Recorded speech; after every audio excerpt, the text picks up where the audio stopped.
I'm a 10-year-old film critic from San Diego. My name is Perry Chen. Great. And Nice to meet you.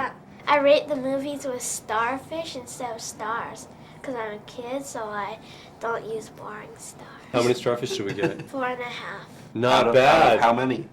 out Oh, of yeah. 5. Out of Okay. 20? 10. Yeah. Oh. Wow. 4.5 out of 5? Out of 5? Yeah. That's amazing. Thank you very So much. Uh-huh. And so what did you like about the movie? I liked a lot of parts about the movie. All the rest of the parts, except for one part that was a flaw. It was when they were flying, like you see in the background, they're flying above the clouds. Right. But in real life, the people would like suffocate or freeze to death. Oh, you're right. Yeah, That's Think about that. poetic license.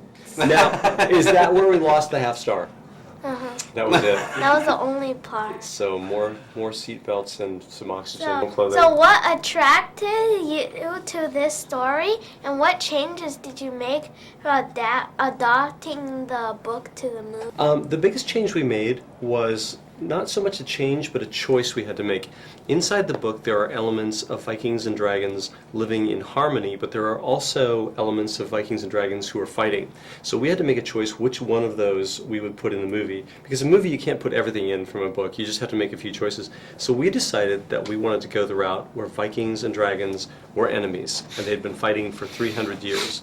And the thing about that we liked was that when Hiccup eventually befriends a dragon, it means that he's taking the biggest risk that he could take. Since both of you are directors for this film, I couldn't help but thinking about the hideous Zippo back from the film.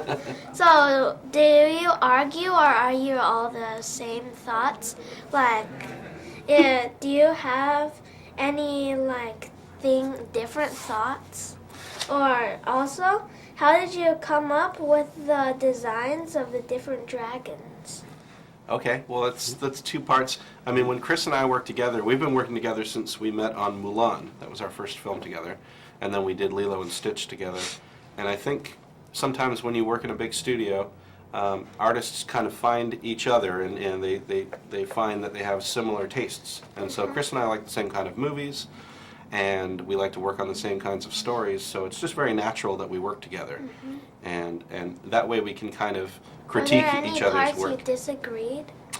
Sometimes we disagree, and then usually we'll make a coupon for each other so that if one of us wins that argument, then we can use the coupon to win the next one. And then for the design of the dragons... Oh, yeah, we had a terrific artist named Nico Marley, and he is a brilliant designer, and he worked for many, many months designing all sorts of dragons. Some of them came from the book, but some of them just came out of his imagination. And if you were to go into his room, you would see a pile of drawings, no kidding, about 1.5 feet thick, and he did thousands of dragons, and we used about 7. Some of them as good as yours.